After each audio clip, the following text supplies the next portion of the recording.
mātou talo. Yo vairo mātou te mai alo se fua le langi.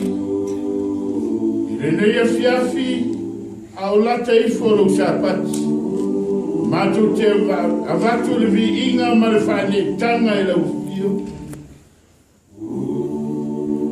Tolo vai a sana a langa I naila upu te tono le nei malu. O le toi pō le nei.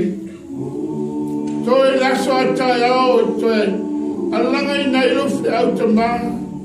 O na whai ui lea o nei pokalama. Mātou te wara au lo nganga pa ia whawen mole. Ia ngā lue marosi le nei a fiafi fili ngaro moloto. Ina ia mawhai ai ta maa na whalongo o peo whalongo o poto. E whalongo o mawhai alau fili ngaro. E whalvau e whalvau.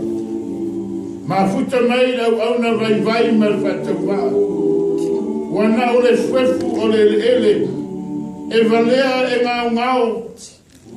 E le roa seme. Whaunga le ne me whainga wenga, whauen mori te wha.